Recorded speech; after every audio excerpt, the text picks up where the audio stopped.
How'd that sound? Sounds pretty good, man. Bring back memories in the corners of my mind. Yeah. Welcome to our podcast. Welcome to the Boom Boom Room here in the lovely Avalon Inn and Resort in Avalon Golf and Country Club. How we doing, Ray? I'll tell you, Mike, this is spectacular. This set is. I can't thank everyone here enough. I'm so happy to be here. This is a new round of Ray's Boom Boom Room, and new set, new folks. I got a new corner man, new cut man. I mean, it's all new, man. It's all new. And new stories to tell, and a whole new format. You know, Mike, before I was doing more of a sports show. Yeah. We were trying to blend a boxing / entertainment / comedy. What I want to do now, and this is true, I really thought about it, and my sons have helped me, and I want to be more informative. I want to be more life lessons. You know, a message. You know, I want our stories to have a message. You know, good, entertaining, fun. We're gonna make it. It's still gonna be fun and entertaining. Because if we ain't doing that, why are we doing it? Right. But I want the stories to be a little more heartfelt, and I want the people to feel the stories. I want them to understand what we're trying to get across to everyone. So it's a whole different format of show, and I hope the people will buy into it, and I hope they'll enjoy it. We're going to introduce you to Rick Steigerwald, who you've known for how many years? Well, I actually met Rick about 3 years ago. Oh, is that all? Yeah, when we went to Cuba together. Oh. And I'm going to explain the story. This reason why Rick is my first guest, and it's so important to have him on. When people hear his story, you ain't gonna believe it. You can say that could never happen, but it did, and it's all true. Mm-hmm. Nowadays, I don't know if it would happen in today's world, but back then it could, because it was 1980. Yeah. But when you hear the story, you'll say that's a movie, and it should be a movie. Not everyone's got a story that's a movie. Everyone thinks they got a story that's a movie, Right. And people go, no, it's Sometimes they say, well, that's not a movie, that's a book, or that's a good book, but it's not a movie. This is a movie, and I'm gonna tell. When he tells you, you're gonna say that's a movie. And we actually have a screenwriter with us that wrote a script on Rick, and I'm trying to help him to get it placed and get it done, because it's just one of those stories that when you hear it, you're gonna go, "That's a movie." Welcome, Rick. And Thank you very much. Listen, this story better be good after all that. Well, It's okay. It's 99% true. That's not bad. But me and Rick met a couple years ago when we went to Cuba. The first time an American team, amateur boxing team from outside, from the United States, had visited Cuba in 60 years. Mm-hmm. And we went there with a delegation from, Pittsburgh is a sister city, which I did not know at the time, to Cuba. And they have I a didn't either. consulate. They have a consulate. Matanza. The city's Matanza in Pittsburgh. Mhm. Matanzas. No kidding. And they have a consulate, Cuban consulate in Pittsburgh. And so they brought an amateur boxing team over, and Rick was one of the coaches, and they asked me to come along, and I was very honored to. And my kids are Cuban, so yeah, it made sense. And I wanted to visit it, and I've heard so many spectacular stories about the island of Cuba, and the people are absolutely wonderful. And that's where I met Rick, and we roomed together. And that's that ain't no bargain. One king that ain't size, no or bargain, folks. Two beds? But we had A lot of baggage. Just checking. I was upstairs. He was downstairs. Did anyone sleep in this? I was upstairs. He was downstairs. But we got to be such dear good friends. And you know, when you meet somebody, you feel like I've known this guy forever. Staggs was that guy. All right. I love this guy, and he's a stand-up guy. He's a blue-collar guy. He's a Pittsburgh, Youngstown guy. You know, to me, there ain't no difference from Pittsburgh to Cleveland. There ain't no different type of people. But when you hear this story, you're going to go, that's it. All right. That's a movie. We're going to tee you up here in a second. First of all, I need to remind everyone that the Boom Boom Room is brought to you by Avalon Inn and Resort, and they have some fantastic golf packages. If it would ever thaw out around here, we could play some golf. Mike, I got to tell you, first of all, let me just say this. The Avalon Inn was the only resort in the area. When I was growing up, coming to Avalon Inn. Still is. It still is, exactly. Yeah. Was the only place. It was the only, and I always heard about it, and I'd come to a couple of events later on when I was fighting. Mm-hmm. I'd get to come to events here, but and then I got to actually stay here, and what a spectacular place! It really is. You got to. We're going to show you around. It's beautiful. It's just spectacular. coming up This to is it. just I mean, the corporate headquarters. It's You haven't impressive. seen the hotel yet, and the golf courses. It's just crazy. And for my foundation, we actually, and my friend Lauren here, was working and helped bring our for my foundation. We did a couple of golf events here, and it's just spectacular. But the rooms are spectacular. I just love the vibe, man, of having a country club, a resort here that's 20 miles outside of Youngstown or. It takes 15 minutes. Yeah. It's crazy how But close it is. seems to me it's like elegant. When I come up and it seen is. the white pillars, It's all class. I didn't know if I was at the Capitol or I was, Right. meeting you here. I almost didn't make it. Summer golf packages are available. The summer season for us starts between May 16th through September 30th. I mean, $332 to play 3 different golf courses, stay 2 nights, plus your breakfast. There's like 19 different restaurants. There's pools on the properties. We own 3 different country clubs, and it's just fantastic. And if you want to come out of season, you want to come before May 15th, or if you want to come after October 1st, it's even cheaper than that, $220 per person. Look, this weekend, coming 2 weeks, not this weekend. I'm sorry, 2 weeks. It's Valentine's Day weekend.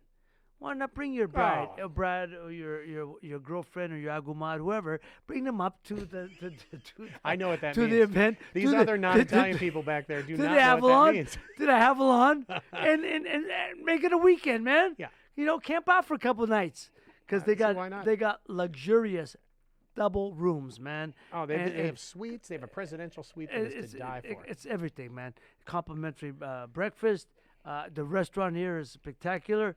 They have a new spa. They have a And a brand new new spa. Oh, a man. spa There you escape go. package And- with a and- couples massage. And bring and for the couples massage. Be And good what for you you, do too. for the Valentine's Day weekend? Get 2 bottles of champagne. Uh-huh. One to drink, and one for you to pour all over your bride Isn't or he your girl.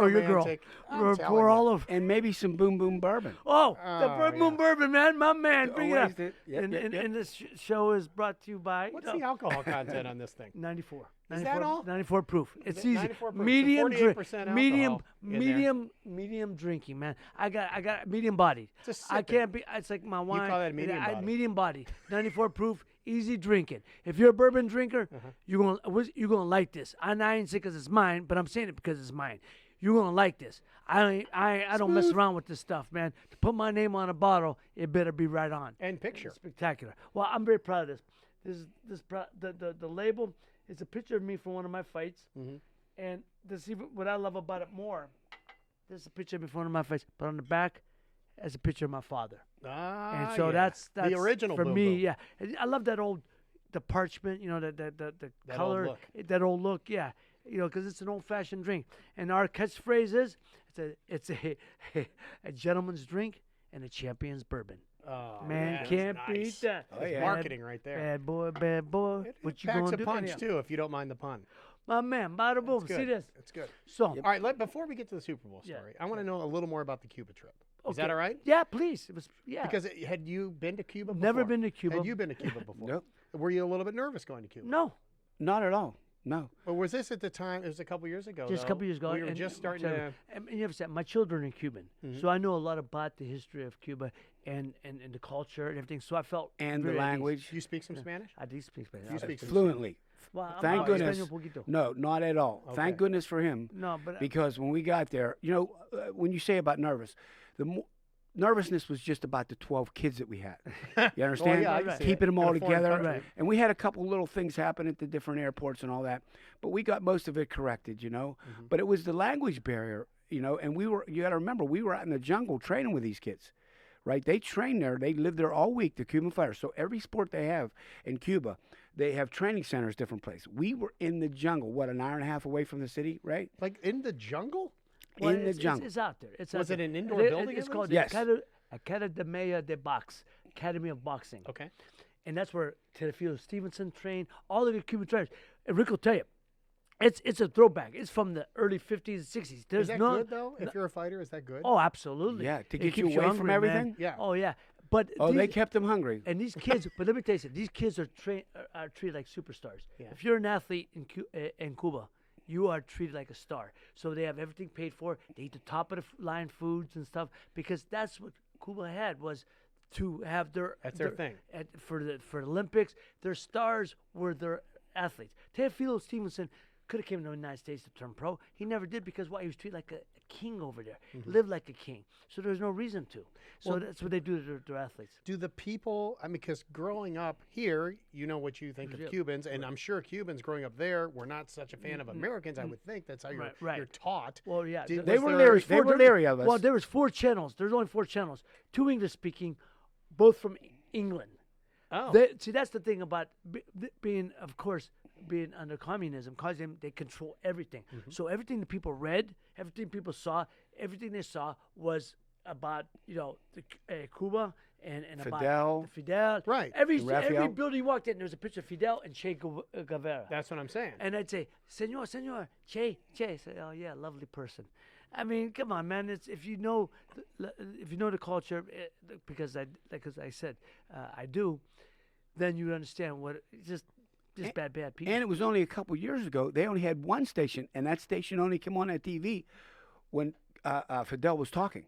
A lot of them people Right. told us that. So Right. that's only a few years that they let them have 3 stations or 4 Right, right. stations. They don't have the Real Housewives of Havana. Oh my God! And the only English speaking, like I said, language came from England. Uh-huh. Not from- so it's very Beautiful controlled. people, Lovely, beautiful oh, hearts. the people, lovely people. So it's God, country, family, and sports, That's their and the thing. story, But- and they don't care about. but wait a minute, no, Rick. Yep, You maybe I'm understand? wrong. No. In Cuba, they were not allowed. The church was not there. Fidel threw the church out. No Catholic Church? No, the Catholic No, Church. no, no. I mean now when we were over there, Oh, that's yeah, that's well, how well, it was. this is what I just- went. Remember, what- we went to church. Well, because it just started back. Because once Right. Fidel was gone. Mm-hmm. Because, that's what the Pope Francis is going over there, being from Argentina. Fidel threw all of that out. The Catholic Church, so the Catholics had to huddle together at homes. Any show of Christianity, Catholicism was not allowed. Well, I think his brother Raul. Raul, I think he changed a lot. He was a lot easier on But him, more open to it. more open to it. Yeah. Yes, and I think that's how that happened. Yeah, that's it. But I'm just saying, this is what I saw, and you see all them fancy cars on TV shows and that. No, not How many there, right? fancy ones do we see, Ray? But out there, the cars are there. Yep. But they kick it out the black smoke. They're still running on leaded gas. Yeah, they're old cars. Yeah, right? old cars, but it's spectacular. But the bodies are spectacular. Really? They got that candy apple red. They got that bright orange. That yellow, the yellow bird It yellow. almost reminded me of the '60s in Youngstown and Pittsburgh with the smog everywhere. Yeah. Like there's a lot of smog everywhere. And here's the thing, whenever you see like in movies like The Godfather and stuff, you can see why it was the joint back in the day. You can see why Cuba was the joint. Why wouldn't it be? Everything was wide open. Well, under Batista, it was wide open. Much like, what do we say about Youngstown? Wide open. Everyone used to say back in the Wild day. West. Back then, everything was wide open. Yeah. That's the term everyone uses. That was Cuba back in the day. And so let me tell you something. It was really it was a very eye-opening experience for all of us. It was what the people are lovely people. But people say, "How was the food?" I said, "The food was wonderful." But food much better in not Miami. They say Miami. Miami. Yeah. Miami. Yeah. Much better. Why? Because they can't get the fresh ingredients and stuff. They can't get it down there because everything was The embargoes.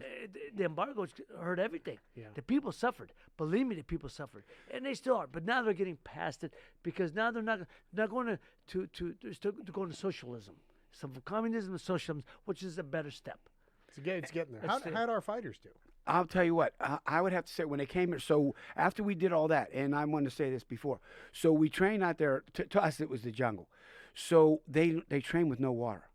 So I talked to their doctor about that, about them needing water. Our guys were dying. Our guys were in the ring. They So were human. begging Remember us. how human it was for It's them? got to Yep. be human. Oh, the absolute- jungle. I For bet. heaven's So sakes. as it turns out, I sent the bus driver back an hour and a half to get 6 cases of water. Now they were thirsty. These kids were chugging this water, 2 hours of working out, and luckily Ray was there. He worked these guys out, all our guys. He kind of knew. But for 2 hours solid, right, Ray? They worked out. Then they Why? sparred. What's the theory behind that? They didn't have it to waste? They take them. The water? Yeah. We don't know. Because the old-fashioned, you don't drink water, you stay hungry. Well, And I talked to the wrong. doctor there. I had an Training is wrong. interpreter. What about dehydration? Yeah, No. yeah. He just waved everything off. No, huh? They honestly, I talked to the doctor about many things about the baseline concussion testing, blah blah blah blah blah, and he's just no. We don't need that. We don't need that. They weren't going to share anything yet. There's still an untrustingness between us. That's true. For That's sure. true. But You know? but I'll tell you, but you could see. Correct me if I'm wrong, Sags.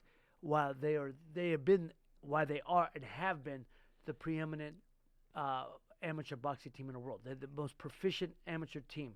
They train away. Our guys look and they couldn't believe it. Our guys were dying, of course, in the jungle. But they work on footwork. They work on movement. You see these guys where they work, and I got to know some of the Cuban fighters since they, some of them defected and came over, and I got to know Joel Cosamayor and Gamboa, Eurocas Gamboa, and but these guys are the most proficient fighters because they train. When you see how they train, our guys were standing hitting the heavy bag. The bag was moving, and the guys were standing there. I said, no, you got to follow the bag. That's how you move your feet. Bag goes up. When bag moves away, you move your feet up. It comes back, and the bag would move like in a rotation. And our guys were hitting it, and they were like looking at the bag, walk away. I go, no, They never seen that follow before. the bag. That's how you work on your footwork. Our guys never seen that before. No. So they're kind of innovative, even though the gym and all the equipment was like from 1920. Yes, Yeah. it was. I mean, the weights they're were all ahead of very us. archaic. Very archaic. You're right. very But archaic. they're ahead of us as But far our as guys technique. never. They had it on a reel. Yeah. So you had to keep following the bag and working the bag as you're going. And you work And your our guys footwork. were kind of looking at them Yeah. like. And so the best part was our guys get to get in line with them and do all that, Right. But you got to remember too, Cuba fighters have more gold medals than any other country. No. They don't have the most medals. They have the most gold medals in boxing. And because 64, if I'm not mistaken. Because if you're in any sport, if you're a gold medal winner or an amateur star, they You're treat you gold. like a king. You're You gold. live like a king. Right. You're So gold. you don't have to live. You're right. Tufalo over there, he was a millionaire, and all he did was box. How about They that? took care of him. How They about gave him that? a big house. Didn't we ride by it? Yeah. And all Fidel that stuff? took care of him, man. Yeah, So, yeah. But it's different now. It was the It pride of the translated. country. Yeah, and the people I never saw a people like in Miami. It's 90 miles. They're the same people. Food's actually better in Miami because because like I said, they're good the ingredients. But I never seen a people so close yet hated a man so much as they hated Yeah. Fidel. Fidel was he was just a bad man. And because I said I have a history that knowing that history, he's just a bad man. It was uncanny the way that if you talked about him, Yeah. or saw a picture of him, it was uncanny the way that they accepted. That's the way it was. But he or was the something, greatest thing to them. He was the greatest. Fidel, senor. Yeah, Fidel, yeah, yeah, yeah. Fidel. Well, yeah, Like that's how everyone- you're brought up. Yeah. You're Yeah. almost brainwashed, right? It was. It's exactly, Mike. That's exactly. It's brainwashed.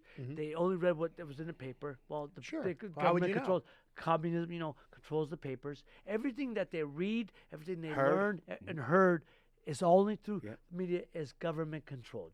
So Yeah. of course they were brainwashed. That's right. But it was beautiful for us to go over there. For Yeah. these kids, our Yeah. kids, that grew Experience. up, and hey, our kids, the ones we took over there, they're inner city kids. They were poor kids. These were no suburb kids. We took them down there, and they were tough kids in Pittsburgh here. They found out how tough they were when they got over there, right? So we were lucky enough. Different things happened there. We stayed in a host house, which we weren't expecting to do, but we did. And my roommate, it was Oh yeah, I've heard of him. noisy. Well, but that's the Couldn't thing. sleep at night, snoring. Blah, blah, blah. But they have hotels. He got hit in the nose a Well, lot. yeah. He And probably they- has a Hey, deviated Mike. something in No, there. Mike. I made a miss once in a while. Never had my nose broke. Never once? Never once. Yeah. Never had my nose broke. See, these guys, they go on, they say Yeah, stuff yeah, they don't well, know. yeah. I like to think I made a miss once in a while. He was born with a Yeah, flat my- nose. But no, Right? but Rick's right. See, what they over there, a lot of guys stay in a hotel. But what they do, people open up their homes. The government pays the people Yeah. to bring in nice. tourists. Well, yeah, yeah, So yeah. we Why stay. That's the way to experience it. Living, and the people made breakfast for us in the morning. They had a woman come in and make it. Senor, you want cigars? Went and got us cigars right away. I mean, it was spectacular. The people are, again, lovely, wonderful, very warm, ingratiating people.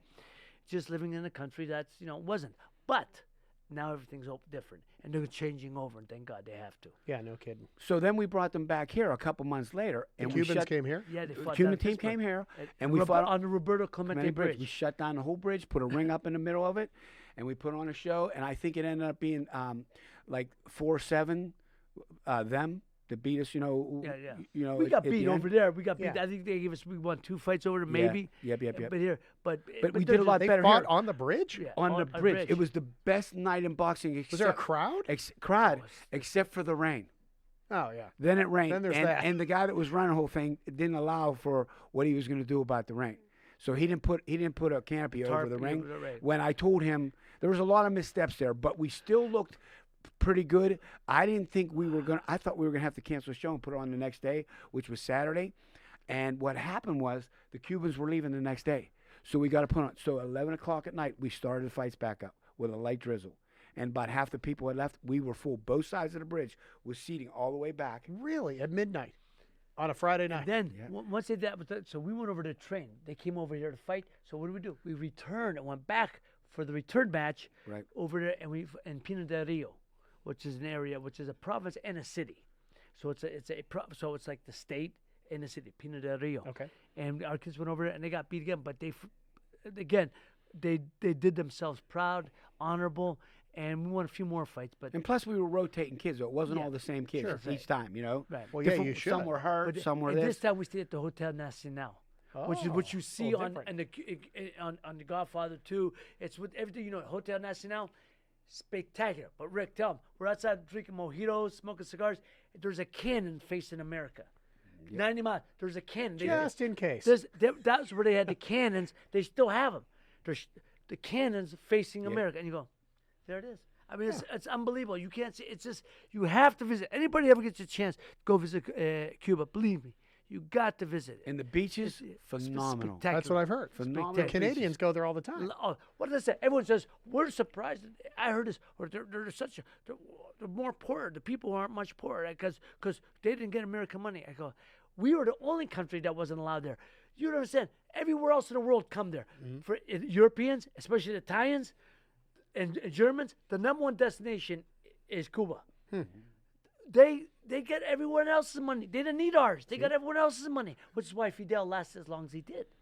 But now they're trying to ingratiate themselves more into the socialism, not a democratic society, but more of a socialist, which is a step in the right direction. There you go. Yeah. All right, Super Bowl is this week. This week. Super Bowl is Sunday. Let's just do our picks right now.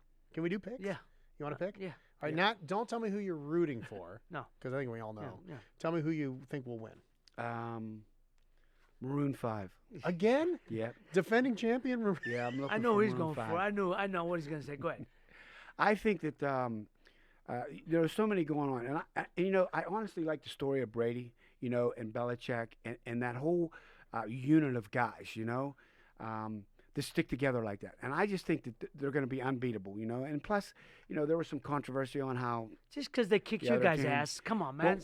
we didn't deserve to win. And Ray, Are you talking about the Stollers? Yeah, that's Okay, it. just That's sounds I'm a That's big, it. I'm a big proponent. If you don't deserve to be there, just like in the fight game, Right, that's right. if you don't deserve to be there, you shouldn't be there. That's you know, that's like you're not going to fight a guy in the top 50 when you're a world champion like 3 times in a row. No, that's not happening. That's right. You got to fight a top 10 guy. You know what I mean? Like a lot of guys try to hold on to the title for as long as they can because they know sometimes it's short lived. Yeah, You know, that's right. like it was a fluke they got there. Is that what the Steelers did? Yeah, It's a Steelers. pretty much. Sure, hold And the on. controversy, just a real brief thing about the Steelers, just for me watching it, and I've been to 4 Super Bowls.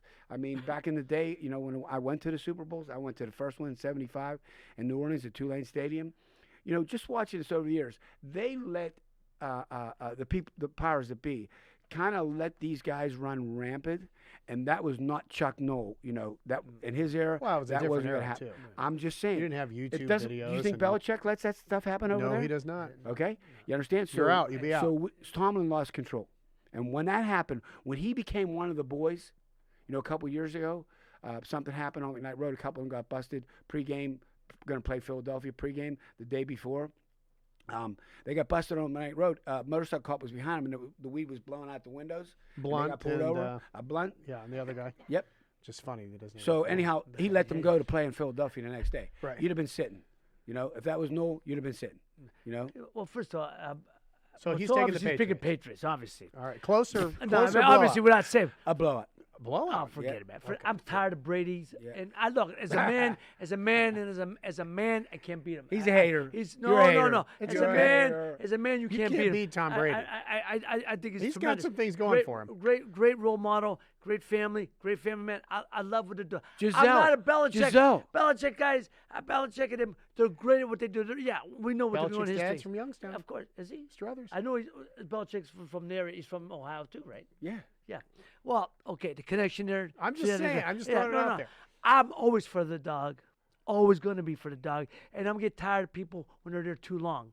This guy, they've been there too long. Too many. They're getting old. It's an old act. Change the act. Yeah. Change the record. It's probably so their they last got their dance. ass kicked by this Philly last year, and I think this kid McVay. Yep. It could be my son, our son. Yep. know, I how love about this that? kid. But I tell you, that offense, man, what they did, I love with this offense, and I think they deserve it. It's the Little help from the entertainment refs, though, industry's- right? The entertainment industry's out there in L.A. We need to be there. Little help from the kick. Little Oh help well, from the hey refs. man, you know what? You know what? help on the Of pass course, interference. of course, Brady and Belichick never got no help. Yeah. No, they Yeah. make their No, own breaks. they You don't mean they? filming? Yeah. No. No. So all I'm saying is, yeah, of course. Would I like to see Breeze versus Brady? Yeah. Would I like to see Mahomes versus a Goff? Yeah. Yeah. That's the two I would like. Unfortunately, that didn't happen. Yeah. But Little murky. okay, the whole thing, yeah. And then they have Goodell come out a week later, which is a little, Yeah. little suspicious. But they come out a week later. You think? Come on, man. You got all the high tech, and you're saying, well, it's so high tech now. How could you not? I mean, everyone looked like, they look like see no evil, hear no evil, speak no evil when they were on the sidelines over that call. Blind and Ray Charles called that before Right, they he did. did. Oh, God rest I his heard soul. him. I heard Stevie him. Wonder called out before know, I they heard called it. Still living. All It's right, cool. There you go. Yeah. Gotta go from. Yeah. You Totally Yeah, cool. you're grasping for, now. we gotta go for the land of the living. Mm-hmm. Anyhow, You're grasping. so I'm going for. I love Gurley. I love C.J. Anderson. I love Robert. I love the offense. I think this guy's too inventive. He saw how Mike Vrabel kicked their ass, Yep. and he's gonna take a playbook from that. And I don't care what they say about Who's your the pick? defense coordinator. The defense coordinator. For who? For You the still Rams. didn't pick. For the Rams? Yeah, his father was the great Wade Phillips. Wade Phillips. Yeah. Wade Phillips got something on their sleeve. I'm gonna tell you what. The pick is the Rams. Picking the Rams. The Rams. It's gonna be a close game. Wait a minute. Didn't Close we game. beat them in a Super Bowl? Yeah, I think we did. Did you go to that one? Yes. Oh, what a segue! Yeah, Okay. Been to all of them. Are we ready for it? Cut to yes. This- Ladies and gentlemen, people are seriously. sitting. Now people are sitting on the other end going, "It's a half hour already into the show, and they Is ain't it a talking half about hour? nothing." Oh, my Yeah, what God. Talk about this Super Gaga. Bowl story? All right, Can so we hear the story January finally? of 1980, right? 79-80 season. It's Steelers, Rams, Vince Was it the Ferragamo, Rams or was it Eagles? Wendell It Tyler. was Dallas. Oh, you went to the Dallas one. Yep, yep, The yep. year before. 79-80. All right. Season. Yep. 79 season. Yeah, so 80. 80, because it's always the next year, but it was- 79 was it- season. Yeah, but no, 79 season. But it was that was the Eagles. No, no, was no, Dallas. no. Yeah, yeah, Okay, yeah, all yeah. right. All right, so it's Okay. Dallas. It's Now, Staubach. and It's I'm gonna- Hollywood Henderson. It's all those And I'm gonna be guys quiet, let against Mikey Bradshaw go. and the boys. Yes. All right, and you're gonna. And where was the game played? So we were down at the Orange Bowl in Miami. Right. That's where the game was And played. did you? Were you planning on going to the game? You're sitting in Pittsburgh, right? When the AFC Championship is over, and you say to yourself, "I'm going to the Super Bowl." Go from there. Well, let's back up a little bit. Okay. So all the playoff games with Bum Phillips and all that, kick the door Kick the in, door all down. that stuff. We were psyched back then. We were psyched in that day. And so I was psycho. with a bunch of friends, and we were all at this party when we beat Bum Phillips in Houston to get to go, in the playoffs.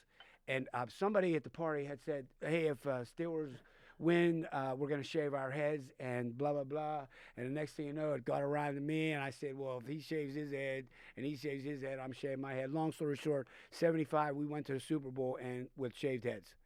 Okay. So that was a great Super Bowl. The day of the Super Bowl diner, it was hot and sunny the whole time, which you'd expect down that way at that time of year. But that day it was like 36 degrees. Is this the one in New Orleans you're talking about at Yep. Tulane Stadium? Yep. Yeah. And Freezing cold. wooden bench seats. Luckily, we brought our stuff, So anyhow, when this was happening, we were big Steelers fans. We went to every game that season, and I didn't know we needed a ticket To So- the so- what? To the Super Bowl? to every game. Well, You just At went to the at Three Steelers River games Stadium. and So walked what's- in? We knew more people down there. We climbed in. We paid people off. The ticker takers were friends of ours. Roll up a fin, walk in, hand him a fin, hand you a stub. Okay. And then the bosses caught on to that. It was a whole thing. We even went over to the gates where they're like 30 feet long. And even though it's aluminum, when you're picking up 30 feet by 20 feet high of aluminum fence, it takes 20 guys, and then 10 would climb underneath, and they would hold it up like that, 10 people, and then the other 20 would come underneath, and would all scatter when we got in there, knocking cops over, security, blah, blah, blah. And then you pick a seat. But I just remember that game in particular because we were up in the top, and the Montour band, Montour High School in Pittsburgh, I'm familiar. was playing, and we were a little bit bored because the Steelers were doing really good. So There was a lot of snow around. We started bombing the band from up top, you know. Those poor band kids. That was a lot of fun, you know. So they had to move their seats. So you know, we were big Steeler fans. So when Cut to. no, No, we got when time. we came, I want to hear the whole thing. when we came, you know, when it came time for the Super Bowl, my brothers had known I had been there, you know, and everything. So my brother called me up, and a little side note here, you know, I had a little trouble. I was married back then, and I had a little trouble, you know, with my first wife and my son. I had a son to her, and so the long story short of that is that one day after I won the Golden Gloves in '77, they were gone and I couldn't find them. So I knew they were somewhere in Florida because she had a rich aunt down there. So my brother called me up and said, "Hey, you want to go to the Super Bowl? We're all getting Winnebagas, blah, blah, blah." I said, "The only way I'll go is if we ride around," because I had a general idea of the area, to take a look to see if we could find them. Okay. We did not find them, but I found her aunt. Word got back that I was looking. And when I did get home, there was a phone call, and I did reunite with my son. Oh, well, there you go. It's Okay. a happy ending. Yeah. So, no, it's not over yet. So, anyhow, it's been a And it lifelong... gets better. It's been a lifelong Yeah. process. He's 45 years old now. So, as it turns out, he called me up. And so, not only did we go, and it was 4 Steigerwalds in the Winnebago, my cousin and my 2 brothers. So, there was 4 Steigerwalds in there. Any beer in the Winnebago? No. Like how many cases? Put it this way. By the time I got there, I couldn't piss anymore. You're out of liquid? My kidneys were hurting so bad, I couldn't even piss. And you just Right? got there. I'm telling you. That's not good. That's getting there. So that's pretty bad. So I just remember the pain, and I was like, oh, jeez. So as it turns out, we drive down, and we had a blast going down. It's just nice, you know, you know, when you go on vacation like that, the stress is off, and we're having fun all the way down. And the other Winnebago, them guys were drinking and doing a lot more than we were doing. Really? And when they took the Winnebago back, when we finally did get back with the Winnebago, they had to pay like $2,000 for the damage that was done. Oh, you rented these? Yeah, we rented it. Oh, that's Up great. in Zillionople in Pittsburgh. No, sure. So as it turns out, you know, we drive down and we're talking about this. Now, I knew, you know, that it wasn't going to be easy to get into the Orange Bowl. Right. You know, Yeah, no And tickets. it's up the at this Super point. Bowl. It's just Yeah. idea. Yeah, Just we went let's down go there with down. no Let's tickets. just go down. The movie Black Let's just Sunday go. was We're just gonna made go. at that just- Super Bowl. I we're think. just going to go, right? But I'm always an innovative guy, and I'm a steam fitter by trade, you know.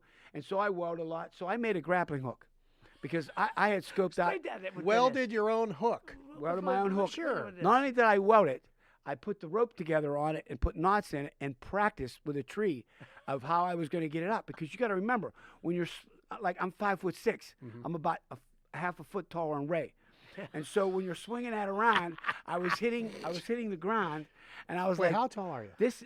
So I had to make another grappling hook that was a little bit lighter but was strong. So I made it out of stainless steel. Right, and I went with 3/8 tubing instead of ½ inch, so I could get it up higher. So long story short, practice, everything's good.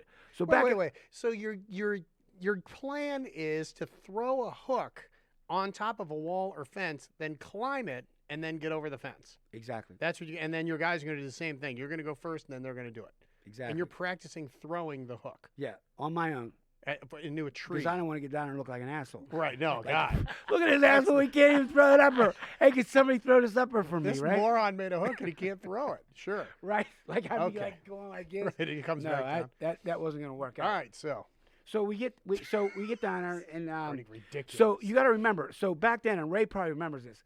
You know, I fought like Ray did, you know, in Pittsburgh and won a Golden Glove several times. But our gym bags back then, they didn't have gym bags. We used shopping bags with handles on them. The brown bags with I handles. actually had a gym bag. Yeah. Well, they were different though. They were different. Yeah. It's a Yeah, duffel bag back then. we did. You were All a right. lot better Pittsburgh than me. had a They brown gave- bag. They gave you a gym bag. They didn't think I was worth Your a brown gym bag in yet. it. Go ahead. Your So brown you're bag. brown bringing your bag. brown bag Put full it in of the your brown hook. bag, got down, get on. Like I said, I couldn't take a piss, blah, blah, blah. And I'm talking with my brothers, and it's morning time of the day of the Super Bowl. Oh. Now, what they did was they lined us all up in the Orange Bowl parking lot. So there were so many Winnebagas down there.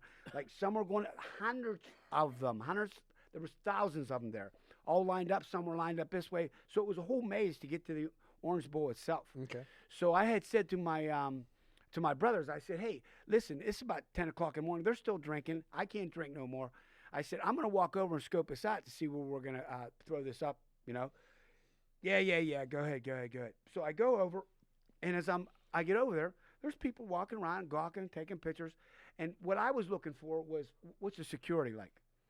And what they had was they had horseback police down there.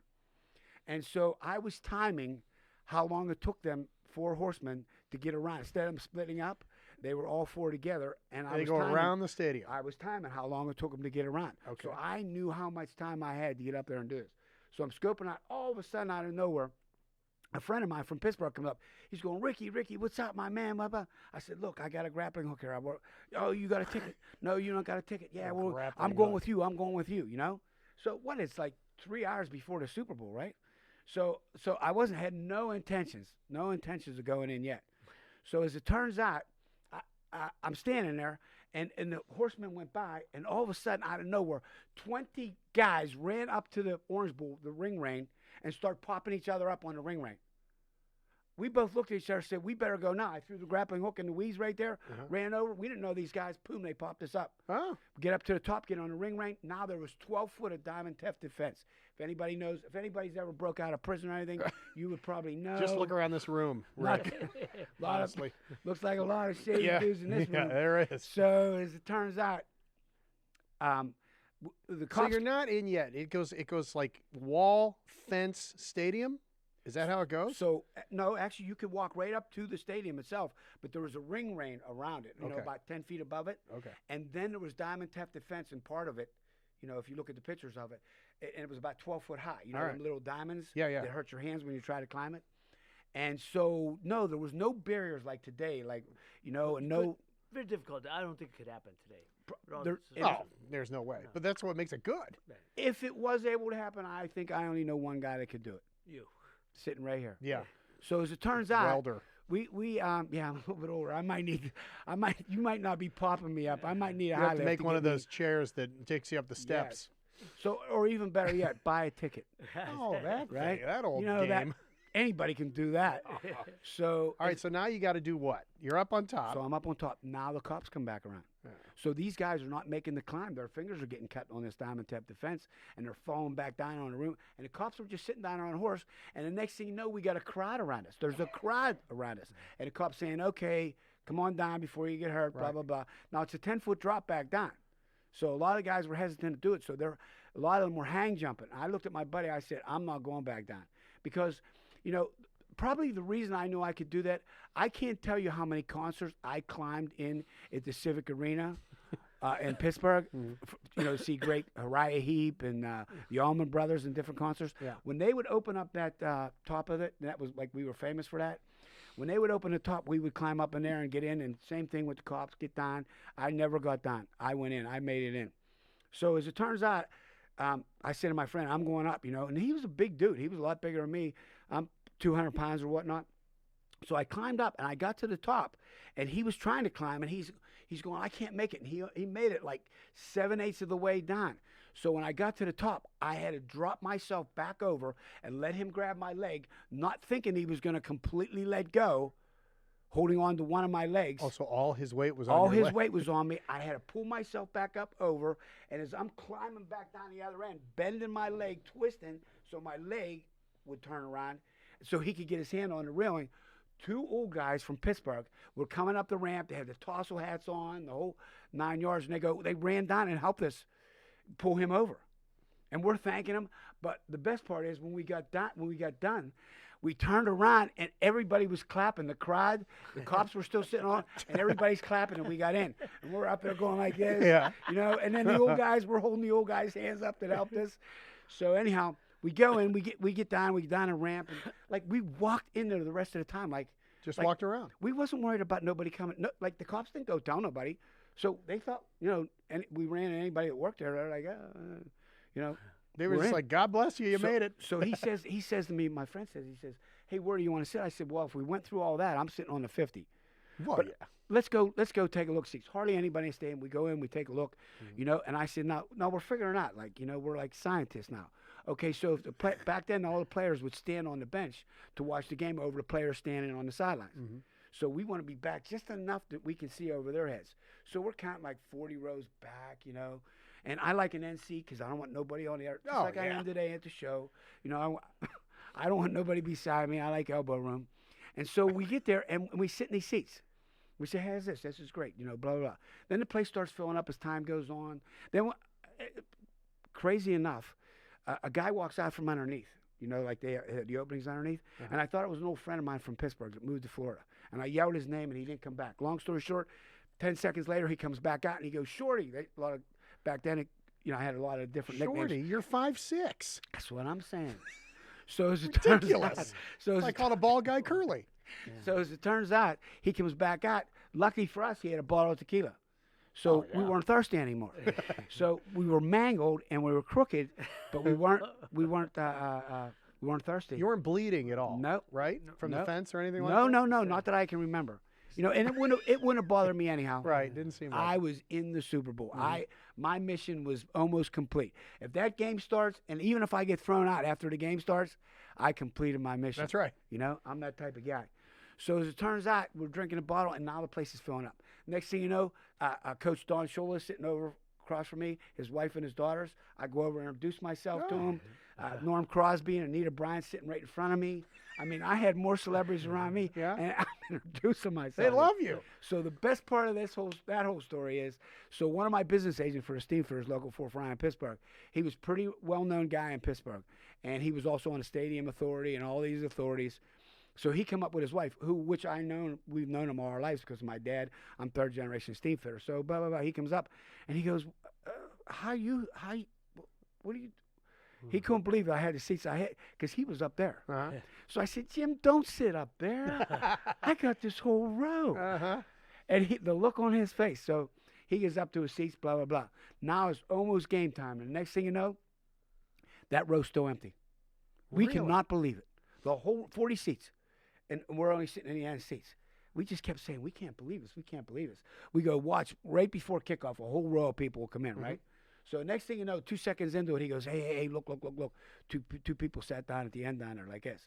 I said, so what? They're sitting down. They're probably sneaking seats anyhow. I'm all right with that. So next thing you know, the guy gets up and he walks down. And he goes, oh, here he comes. We're going to get thrown out. I said, calm down. Guy comes over and he goes, hey. He goes, you got tickets for them seats. I said, hey, who are you? Ticket taker? Take a hike. He says, oh, no. I just want to tell you. He said, I just want to tell you. This is our company bought this row from New York City, our company in New York, and everybody's hung over in a hotel room, and they ain't going to make it. We're the only ones that made it. I said, dude, you are my best friend. You are my best friend. So I'm hugging this guy, trying to give him a little bit of tequila. But you're missing the best part. How? And it gets better. It gets better. Every time he does it, and it gets better. So go on. So anyhow, the game's, the kickoff goes, blah, blah, blah. And there were some Texas people there and, from Dallas and all this stuff. Back then, I swear to God, when Bradshaw threw to Swan, all these guys, Stallworth, like he would air that ball out. That guy could throw the ball 85 yards in the air. He had a gun. Louisiana State, right? Biggest Louisiana Tech. Louisiana Tech. Yeah. I'm sorry, my fault. Yeah. That's all right. So he would wheel the ball, and them guys would get to it, whether it be up in the air, acrobatic, one-hand catches, which they did in that game, and actually, we were beating them so handily in the beginning, we let them come back a little bit, Like the game ended up like 30. Oh, the guy Jackie Smith missed the touchdown pass. He threw it right to the tight end in the end zone. He dropped it. Right. Would have changed everything. I think it was 35-31, something like that. So you understand, but in the beginning, it was we were ahead by like 3 touchdowns or something like that most of the game. So as it turns out, the game's going on, we're having a good time and we're partying, and Myron Cope was there, and we're jerking with Myron Cope because his dad he had a trench coat on too, just like him, We're like, oh my God, they're like twins. So anyhow, we're having a good time and blah, blah, blah. And the next thing you know, my buddy says to me, hey, the countdown was coming on. And I'll never forget this. When Bradshaw threw that, and I swear to God, it was Swan that caught that one-handed. When that happened, that ball got thrown in the air. And I said to this guy from Texas, I'll bet you $20 the guy, Swan catches that pass. During the pass. He said, you're on. Boom, he catches that, give him my money. Now you're making money. So anyhow, now I'm making money at the Super Bowl, right? So as it turns out, my buddy says, hey, you want to get down? We'll go on the field. Maybe we'll get the ball. Oh, now we're going to get the ball, the game ball. That's a great idea. So they had all the cops lined up. Why not? Why not? You're playing with house money. We did anyway. all this. So we had all the cops were lined up like, along the fence down there like this. So we go down. And it just so happens so many people were trying to get over that fence down there that I slipped underneath the fence and I was standing behind the cops before they even knew what happened. But I didn't realize at the time, which helped me out later on to get in the locker room, was I had the exact clothes on that the ball boys had on. Champ City, a gold shirt, said my mother got us before we left, said Pittsburgh, Champ City, and with the picture of Pittsburgh on it, and the trophy. Mm-hmm. And my buddy didn't know, but I had that on. So he didn't make it through. The cop said, no, you can't go. But the cop just caught me out of the corner of his eye, and he goes, oh, okay, you're a ball boy. Thought you were a ball boy. I said, yeah. How old were you? At that time, let me think here. If I do the math, I'm like Howard Stern with the math. If I do the math, 1979. 79, I'm 64. You know what it is. So anyhow, Okay. I'm probably about, I'm going to say I'm about 26 at the time. Yeah. So as it turns out, we end up, Now I get you're on by the field. Are you by yourself? I'm by myself. I turn around. There's people running everywhere. So I said, man, I better get going to get that ball. So I ran out on the field. Players running everywhere, dodging everybody. Get out there. The fucking ball's gone. I'm like, where the fuck did that? Who took the fucking ball? Now you're mad. Like the nerve. Yeah, right. Fucking nerve. Leave the ball where the fucking thing. Don't they just put the ball down after a game and It walk ain't away even from it? counted fucking down yet, you dick. You took the ball. So, typical Pittsburgher, right? Where the fuck's the ball? Put the ball back. Is Put the ball game back. over yet? There's 2 seconds left. Oh my God! Right? Put the ball back. So no ball, right? So I'm like, what the fuck am I gonna do now? And I'm watching all these players, the Steelers, their uniforms. I'm watching them run underneath the stadium. Mhm. I was like, fuck that. I'm going with them. So I ran over. I got behind them and I jogged all the way up. And we get all the way to the door. All the way to the door. I almost jogged in like I was one of the team, because I played football 14 years. I felt like it. Sure.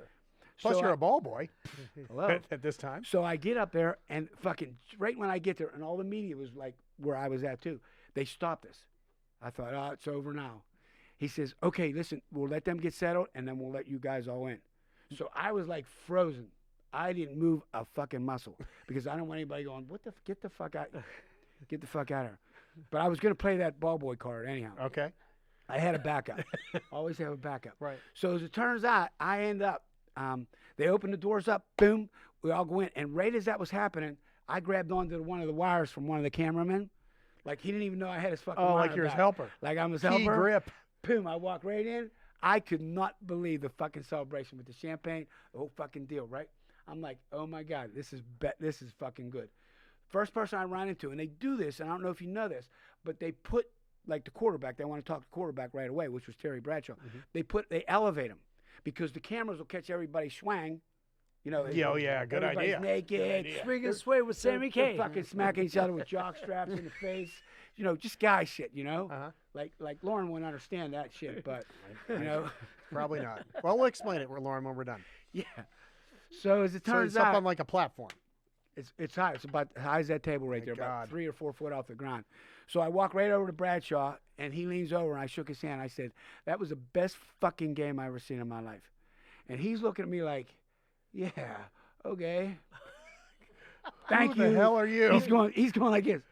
Thank you, like that. And I'm like, my man, I'm hitting him on the shoulder. Yeah, like that, And I was never an irate Steeler fan like some of them, But there, I had to give him a shot, Yeah. So as it turns out, I turned from there and I looked down at the row, all the way in the back, like in the corner where the lights at, was the row of lockers, like that, All the way around. all the way around, right? And I looked down and like right where that guy's sitting there, and I was like, right where Lauren's at, I was like, not you look like a guy, I meant that guy. No, guy. you don't look anything like me, No, Joe Green. you look great. You look great. So as it turns out, I look down there, and it's Jack Delaplane. He's my neighbor. He lives beside my mom and dad. We're like mutual acquaintances, friends. How about that? Blah blah blah. And he's looking at me. He's sitting there taking his pads off. He goes, "What?" So I walked down. And I went, "Hey, what's up, man?" I'm walking. People are flying all over the place. There's champagne being poured. Blah blah blah. And I go over. I sit down beside him. His number was 35. Mm-hmm. So Sidney Thornton was 38 and Rick Yep. Moser was 39. Yep. Right? All in a row, right? Nobody at them seats. I sit down. I say, "Hey, what's up?" Just like you and I are chatting right now. Yeah. He goes, "How the fuck did you get in there?" I said, "You're not going to fucking believe this. I just walked in." He goes, "No, you didn't." I said, "The fuck I didn't." So we're sitting there talking. Now I had just won the Golden Gloves not long before that for the 4th time, right? So I'm sitting there, I'm talking with him, and he knew my career and everything. And all of a sudden, all these reporters come running up to me, and they're going, Rick, can we do an interview with you? Because they're Pittsburgh reporters? No, they're from Washington State. That's where Rick Moser was from. Okay. So as it turns out, I lean over to him and I whisper, I say, hey, do they know me? I'm thinking, hey, they might know me from the gloves, the Pittsburgh gloves, right? And he goes, no. Wrong They think Rick. you're Rick Moser. You're at his locker. I'm like, is he here? And he said, no, he left already. I said, watch this. Oh, So yes. as it turns out, I'm getting interviewed by all these guys. The only thing they didn't really have, they had all the microphones and they were going. I'm talking. There was a swarm of them, right? And they're asking me because I was a backup, supposedly. I was a backup to Franco Harris, which was hurt a little bit during the end of the season there. And how did it feel to play behind Franco and how'd the game go? And I'm like, fucking Chuck Noll, I said, I got to tell you this. I said, he had a game plan. We stuck by it. We went fucking right to it. They're like, no shit, they're asking. I'm like, I'm running this shit. Delaplane's laughing. He's literally laughing out loud at this. Now, you got to remember, so Jack Delaplane's, he's a very quiet guy. The Rooneys loved him. He was a small-time football player. He was a guy, he came out of Pottstown, Philadelphia, small high school there, ended up down in West Virginia playing at Salem College. And that was the ticket for old man Rooney. That's what he did. He rode around himself and went to all the Division III schools, and that's where he got his talent from. Delaplane was a fullback, like 240, somewhere around there. He had 4.3 speed in the 40. So he got him, with Rocky Blyer, and all them guys to do the filling in stuff. So, but he was a quiet guy. Unless he had a couple drinks, then you fucking couldn't stand him, right? But honest to God, in fact, we called him Spooky. Me and my brothers, we called him Spooky because if he didn't have a couple drinks in him, he'd act like he didn't know you, So as it turns out, we end up, and he's a great guy. Don't get me wrong. His wife, his family, great guys. Just in case you're watching Sure. this, Jack. Sure. Cover your bases. So, Rich. yeah. Moser. This ain't my first day. So as it turns out, we ended up, I'm talking with him, and all of a sudden, out of nowhere, one of the fucking reporters says, hey, I know you want to take a fucking shower. He said, hey, we don't want to hold you up. Sure. But can we come back, when you're done with your shower? I look over at the shower room. There's a whole cart full of towels and shampoo and shit. I'm a little gamey from climbing in. Oh, yeah. I'm a little mangled, filthy, sweating from Miami. tequila, Miami, people leaning on me. So I said to myself, I looked down at Jack. He goes, you're not. I said, fuck, I ain't. I took all my clothes off right there, bare ass naked. I'm standing on the seats. Hung up all my stuff, and I said, you gonna be here when I get back at her? And he said, fuck no. So anyhow, I got off. The only thing that was missing for me was shower shoes. I'm pretty particular about athlete's foot. You want a fungus. Super Bowl. And I'm thinking, these guys, look how big they are. So anyhow, I trotted myself, my little white ass, across the floor, and I go in the locker room, and I'm in there. I walk in I'm like, I could have swung in, right? I could have grabbed onto every guy in there and swung in, right? But I didn't. I just want to make that clear. I did not. So I get in there, and I go over, and the next thing you know, I'm standing beside L.C. Greenwood. And he's like 6'8". He's giant. He's a giant. You were showering at this time, right? We're beside each other. Yeah, right. And he's looking down at me like this. And he's looking around to see like, who the fuck What now? What level is your head? How high up on his body is your head? Oh, I'm at his hip. I'm at his hip. Thank God it was just the hip. No, he couldn't have leaned on me. He could have put his hand on my head and lean like that, And so, and they're big guys. You're showering with them. I'm right beside him, Right, like this, right right here, And I'm looking around, and Rocky Blyer, and I'm just looking around, and I'm like, I wish I had a fucking camera. So as it turns out, he turns, and he looks at me, and he's got this look on his face, like he might say something. And so I shook his hand, stuck my hand, and I said, hey, Rick Steigerwald. I said, I'm Chuck Noll's nephew. And he goes, oh. And I wasn't lying. I might have been bending a little bit, but I had heard many times, and I think it's true, that Chuck Noll was married to a Steigerwald from the South Hills. So anyhow, that works. That's the legend, anyhow. That works, Sure. right? So I said, when I shook his hand, he put his hand on my shoulder and he said, "Hey, good, I'm glad you're here. Blah. Did you enjoy the Super Bowl?" Now he's my Yeah. second best buddy. Del Plane's my first. He's my second. So as it turns out, blah blah blah. We go through all that and take a shower with him. Now I come out, right? Kid hands me a towel like I'm one of the Steelers. Blah blah blah. We go in. Now you got to remember. So Rick Moser is like 6'2". Mm-hmm. He's 240 some pounds. He's a fullback. He's a professional running back. And he played at Washington State. Right. That's where all these reporters are from, right? I am 5'6". Yeah, I might look good, but No might That's about arguable, it. but go ahead. I'm not 6'2", and I'm not 240, right? I'm like probably $150, if that, So as it turns out, I go back and I get back up and I get back, because of the feet thing. I got a couple towels. Oh, yeah, okay. I put one down. I'm like, and I'm toweling off, and I'm taking my time because I'm enjoying the atmosphere. There's champagne everywhere, and people were offering me, and I'm Did you drinking have any champagne? Okay. Sure, I did. So as it turns out, all of a sudden, the reporters come running back over, and they're going, Rick, can we finish that interview with you? And I'm, sure, Absolutely. sure. And Del Plane's gone, right? So I got a lot of room there.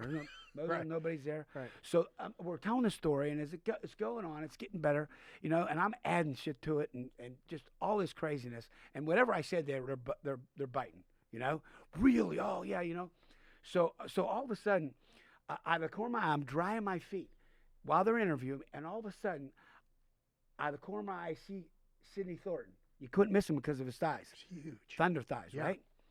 And all of a sudden I hear, "Who the fuck is that?" And I was like, You're naked I'm naked. at a guy's I'm locker. drying my feet. I'm doing Yeah. it. I'm taking my time. I'm doing it in between my toes. I would have got a pedicure if they had somebody there. I'd have got a fucking pedicure. That's how comfortable I was. So as it turns out, I knew I was busted right there, and I knew this was the end. So I'm shuffling a little bit to get going, and all of a sudden I hear him yell it again. Only this time he's talking to Tony Parisi, who was the equipment manager, right, for the Steelers. As it turns out, he comes over and he says, he comes over to grab me, actually. When he went to grab my arm, I went like this. I said, "Get off me." I was going to smack him right in the head because I'm still standing on a bench. I'm going to hit him on the forehead. And he he backed up from me and he goes, "I don't know who the fuck you are, but you're no Steeler." Well, as I'm turning back this way to tell all the cameramen and everybody, like, don't fucking believe him. They're scampering like ants through the crowd, right? So I didn't have to worry about that part. So as it turns out, but I would like to have a tape of that. Could you imagine getting a tape of that? I would love that. So as it turns out, blah blah blah. He's over there. He's irate, and the reason he's irate is because nobody's interviewing him. Who, Sydney? Yes, right. Not a person was around him. Like he's irate. He's mad about it, and I don't blame him. Yeah. Mm-hmm. So as it turns out, Tony Parisi says to me, he comes in at me again, and I said, you better back up, man. I'm putting my stuff on now. Just back up, because he's saying I'm throwing you out naked like that. I said, you're fucked. So as it turns out, he says, I'm going to get security. I made a mistake of saying get a couple of them because guys like you, nope, you're going to need a couple of you. So he did, and what they used on her was the University of Miami lineman. So you're talking, and they had the orange coats on, said security, and like you could set drinks on her chest like this. Like, hey, do you mind if I set this on your chest? So as it turns out, he says, excuse me, here comes these two big kids. And they had them baby faces though, And they came over, and that's them kids that are all smiles. You They know don't what I mean? care. Yeah. They did not care. And he's irate. He's like a bouncing jumping bean. Throw him out. I want him out naked. Throw him out. Because I still don't have everything, You're not put together yet. No, I'm not. Oh, Wait, plus, you had to do your hair probably. I'm telling you. So as it turns out, he says he's going to throw him out, and they go, hey, we got this. Go ahead, go. And he just tells them, go. No, go ahead. We got it. Oh, the big guy. And he's still these young kids are telling him, we got this. And he's like, man. And they turn around and look at me and they go ahead, put your car. I said, he's a dick, And they're going, yeah, that's all right. Go ahead, put your stuff on. Put my stuff on. They give me knuckles, right? I get down off the bench. I walk over to the door. They're patting me on the back. They say, "Good job, Knuckles." Yeah. I walk out the door, and I'm like looking back. I said, "I want to thank you guys for, being genuine. Where's my phone keep?" Geez, I wonder why. So as it turns out, he says to me, he says, I walk out the door. I turn around. There's a sea of people on both sides with the cops holding them back, going out from underneath the stadium all the way to the Steeler bus. Now, I don't know that now, but I just see the sea of people. And they're going, Rick, can we have an autograph? Can we have an autograph? They didn't say Rick Moser. They said Rick. They said Rick. Right? Sure. Champion, right? So anyhow, I'm going over, and I'm very sloppily writing Rick Stag. Best wishes, good luck, boom, boom, man. No, I put Rick Steigerwald. And so I just put Rick Stag, real sloppy. I get all the way out, sign 50 autographs, get all the way out. The bus driver opens the door. I get up, I take one step on. Almost all the Steelers are on her.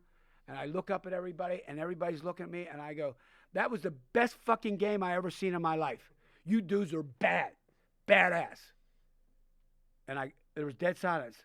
And I got off the bus and walked through the crowd, and all I heard from everybody was like, who the fuck was that? Who the fuck was that? So here, the story gets a little crazier. So I go over, right? My hair's still wet. And it gets better. It gets better. My hair gets wet, blah, blah, blah. I go over, I find our Winnebago. I go, and my brothers are irate with me, like giving me shit. Where was you at? Blah, blah, blah. We didn't get in the game. I said, you should have come when I come. I told you should have come. Blah, blah, blah. We're going. And all of a sudden, I just mentioned, oh, and by the way, I took a shower with the Steelers afterwards. They're like, get the fuck out of here. I'm like, no, I'm telling you I did. Smell my hair. It was still wet. Smell me, Irish Spring. That's what they use. And so they're like, bullshit. So anyhow, we partied and carried on after that. A little bit later in the day, my dad was a paper reader. After he read the paper, one of my brothers, with the payphones back then, called home, just to check in. And my dad said, hey, do you know anything about a guy that got into the locker room? And there's an article here about a guy who took a shower with the Steelers. And my brother knew right then. He goes, fucking Ricky, he wasn't lying. Right? It was in the paper? Already. They listen to me, they were scrambling to get, whether it was later in the day or whatever, or the next day, he called home. It was already in the paper, but they didn't know my name. So here, a writer that had wrote about me in many things, my fight career, named Bill Nabb in Pittsburgh, somehow through friend of a friend of a friend, he contacted me, and because he had my number, and he said, "Hey, do you know anything about that?" I said, "What if I do?" Because I know a lot of times, and everybody here knows that a lot of stories get misconstrued, and they get changed. Like this story can't get changed. I just told it, But when a writer's writing it, so anyhow, I said, "What if I do?" He said, "Well, I'd write it the way that they wanted it. I'd let them proofread it before it got put out, blah, blah, blah, blah, blah." And then he do that. We sat down. I told him it was me. We sat down. He did the whole story. He won a Golden Quill for the story. No kidding. And he's passed away since then. He won a Golden Quill for the story, and he was a good guy. He followed me. I had done a lot of things, charity work and volunteer work in Pittsburgh, and he's followed all them stories. To do the story on the story. It was happening, not just me, but I'd hip him to what was going on. He'd come out and always do a story. So the bottom line was, the Steelers never wanted to acknowledge this happened, and Ryan and I both looked it up. Did they try to kill the story? No, well, in a way, that when that came out, it was front page of the sports, front page of the sports, and it was the press back then, Pittsburgh Press, and it was front page. And the next thing you know, like I'm getting calls from all kinds of friends and different people, but never acknowledged by the Steelers. They did not want somebody to believe. But the article wrote about, that article there was somebody penetrated a steel curtain, and they didn't want that to happen. So all these years went by. And I ran into Ryan at a writing, what was that, a symposium at the at Pitt? What's Ryan's name? Ryan O'Shea. He's Ryan here O'Shea. because he's going to do a little story on you, right? Yes. Yeah, he wrote a script about this that Ray was alluding to earlier. He wrote a script about this, and we were in, we have a thing in Pittsburgh. It's called Steel Time Films. Film Factory. Mm-hmm. And what they do is Carl Carlander and a bunch of Hollywood producers and whatnot, he gets them together because he wrote for Mr. Rogers and all that stuff. This Carl Carlander. Yeah. And what had happened there was he puts this together every year, and so we were like in the top. What? You were one of the finalists We were one of the In the finalists in finals. there, but here's what they told us. If I'm not mistaken, Ryan, what they told us was number one, getting the licensing fees for the stadium and the Steelers and all that stuff, Yep. and they only gave $30,000 to do it, and they didn't think that we could put it together with that. But they wrote a lot of great stuff. Like they liked the character, they liked the story. And so, I mean, we were blessed, but it gave us hope to do this. And then Ryan's career, he graduated, and he's very successful now. And in between his successes and my successes, you know, he turned around and contacted me again and about possibly, maybe I contacted him about possibly putting this back together and see what we can do, you know, because this is a once in a lifetime thing. You know, I'm not, you know, you got to understand. It's about living life to life's fullest with me, and like what Ray said before about life lessons, you know, and that's what it's all about, and that's why I'm lucky, you know, that I have you guys and Ray is a good friend and Ryan, because you know, what's the legacy? What's the legacy of, you know, of this whole thing, you know? Of life itself. It's about stories. It's about life stories. All about the stories. Right? And Ray and I have 9 million of them. Yeah. If you have a couple days here. Yeah. I mean, no, and that's what I said from Rick. I said, you got to tell the story. And I wanted to start it off, Super Bowl story, Super Bowl weekend. Perfect. It had to kick it off. I told Lauren and the team and John and you know, and everyone else here, Fred, the story. And I said, you got to hear from this guy. I can't tell like this guy tells it. But it's true. You could make this up. You couldn't make this up. And it's so absurd, you go, it could never happen. But it did happen. Now, I don't know if it could happen now with all the technology. There's no way. Probably not. Right, exactly. No way. But the fact that a guy, that, you know, it's a great story. And I said, that's a movie. See, not too many stories I hear are movies. Because everyone thinks they got a movie. Sure. That's a movie. Because it's about a single event. So Rick's saying, yeah, but we don't know if we can get about the Steelers. Well, change the name. Change the name. You know, and I'm sure Ryan knows. 2 words in the industry change the game. Based on. Yeah. Based on. Based on okay, true all right, events. based on. So I don't have to do a direct. It ain't based on. Changes everything. So you do based on. But that story got to be told. And I introduced Rick to Peter Berg in California. And Peter Berg is one of Hollywood's great directors, a good friend of mine. But Pete's backed up forever. It doesn't mean he won't do it. But, you know, he's backed up, you know, and I talked to him, he said, Ray, well, I got things for the next couple of years, you know. But it just shows you, he didn't say, no, it's not a good story. He said, that's a hell of a story. Should be told. He said, it should be told. But I'm backed up for the next couple of years.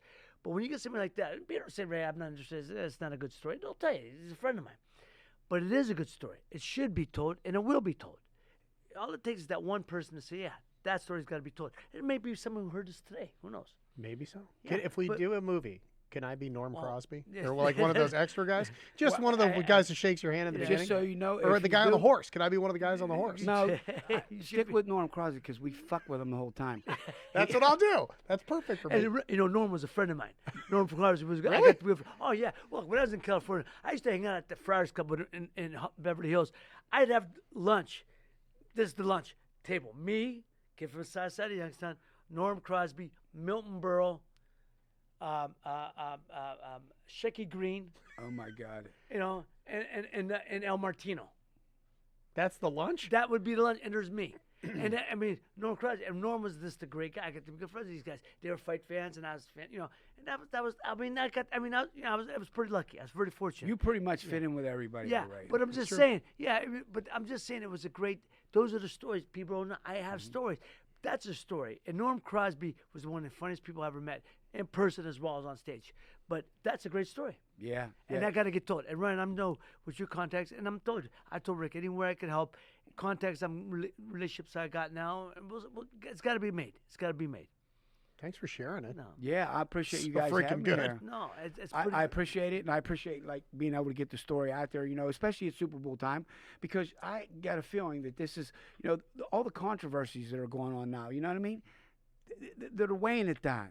You know, the halftime show. I mean, this whole thing could have been the halftime show, and who wouldn't have watched this? Yes, exactly right. Right? It says halftime. Maroon show. 5. Who are they? Now, the only thing I do like is Gladys Knight is going to sing the national anthem, and I can't wait. There you Yeah. go. Like, a big fan of Gladys, you know what I mean? That's right. And she's a great lady, too, you know?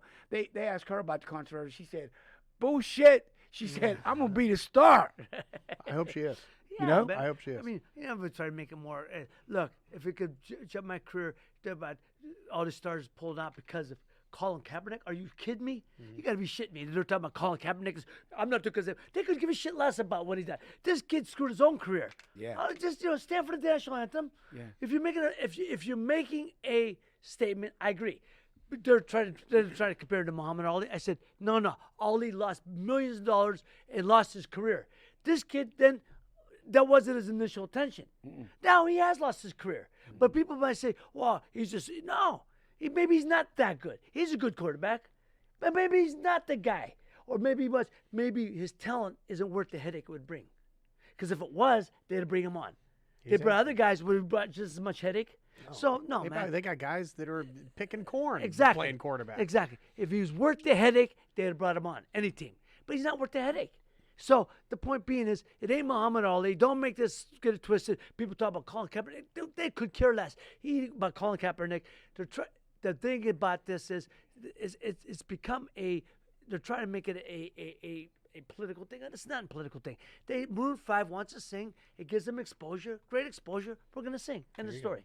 There's no more better exposure None. than that, You right? can't. End of story. Every commercial that's going on, people go, oh, I'm not doing that commercial because of Colin. Get out. Nobody gives a shit about Colin Kaepernick. And they should stop trying to allude to that. It got nothing to do with him. He could, if he was that good, he'd still be on a team. That's right. That's right. I think you're right. But I just think that the Super Bowl, this Super Bowl story had to be told. It hasn't been told on a national scale. I mean, it's been in papers. But hopefully the people who hear us, somebody's going to hear us say, that's got to be told. That story's got to be told, and it will. And if you got the talent that Ryan has, and hopefully some relationships that I have, we could turn this into it. And it'll be a movie that you'll be seeing within a couple of years. Well, the best part of the whole story, though, the ending of the whole thing is that once I got back home, and of course, you're exhausted from everything, and I got a phone call, and it was from my son. So I put the relationship back together. If that did anything for me, this was just a prelude. I was going down. My intention was to find my son, and to get a call from him after 4 years was like to me it was everything. You know what I mean? Yeah. And we have a great relationship there. And in fact, he's 4th generation steam fitter, so I was able to get him into steam fitters too. Now, Rick, here's the other thing. What we were talking about, you went on the bus. That was a great game. When you walked off the bus, tell me about how to finish, how you got back to your place. I mean, your To the camper? to the camp. Because remember, out of all that parking lot, the whole parking lot, how did you find your camper? Well, that was kind of hard. Going. It was a maze of things, and it probably took me an hour to get back to the camper because I kept They going all the look wrong the way. same. They're all They all look the same, And I was looking for little things, and plus, I'm a little under the weather from the tequila. It was a whole bottle. And finally, I'm trying to remember, but I think I ran into my brother. He was out walking around, and I think I ran into one of my other brothers, And he said, we're over here, And honest to God, I was exhausted, and I needed to sit down for a little bit, take a break. But That's so Elsie good. Greenwood, That is I so mean, that's good. fun. I mean, you just can't. I truly, those are stories you couldn't make it up if you tried because it was too many. And I tell people, say, it's true because he's got the details down to it. When I heard that story, I said, that's a movie. There you go. Yep, 99% true. It's not bad. I'm leaving an opening there. Yeah, but look, I one of the reasons I wanted to start with Stags be a Super Bowl weekend. It's a Super Bowl story, but again, a story about if you want something bad enough, and if you feel you're gonna find a way, you found a way. If you want something bad enough, and there's a way, and you can figure it out. If you want that bad, you'll figure it out. And he did. My man did. And I'm not that inventive. I'm not that, I wouldn't have been able to do that. I don't have the balls to be No, doing that. no. I ain't climbing, nothing. No, Nope, I'm not climbing. We're not going to weld a I'll grappling go as hook. high as I can, as long as one foot's on the ground. Scared of heights a little bit. It just amazed me when he told me. So you would have come down when the cop said, hey, get down. Oh, I'd have got down. No, I'm not getting down. And No. then, but here's the funny thing of the whole story. He goes inside, I'm sitting at the 50, and that road doesn't show up. And then it just wide open. I mean, you can't make this up. Wide open. Yeah, because people say, hey, well, where's your ticket? And when the guy come over to you, said, well, what did you say? Oh, yeah, well, now what about it? Yeah. I said, what are you, the ticket taker? You don't expect that coming back, do But you? you know, one of the best thing was turning around in my business days once I knew I did have the seats and going, don't sit up there. Here's my row. Because he always he wanted to be, he was a great guy, but he always wanted to be flashy. Like, what can he do for you? You know, yeah, I'll take care of your ticket. Union stuff, and I was like, now it's like he seen me one time at one of our prestigious places, and they just went bankrupt, and we have a lot of fights over the years. Is the PAA in Pittsburgh, and I was refereeing fights there one time, and I was working out in Oakland. I was working at Pitt Dental, and so I rather me ride home, to where I lived, and then ride all the way back. I asked the maitre d' if I could work out in the gym, got a full gym, swimming pool, blah blah blah. And before the fights. And he said, oh, yeah, sure, bring your stuff.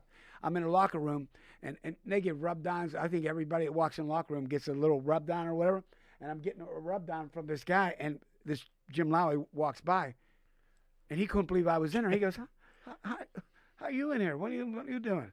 I said, I'm friends with the maitre d', I said, I'm refereeing them fights outside, so it makes you feel good. Like some people, we all put our pants on the same way, you know what I mean? Some people have been more blessed. Some people position themselves to get jobs like that, and people feel like they owe them and want to treat them and stuff. But he was a lifetime member of that place, and I'm just a peon, you know what I mean? And it kind of threw him off that I had seats on the 50-yard line. He didn't, From that point, Rick's not only being on board, being a commissioner in Pittsburgh, you also worked in a couple films there.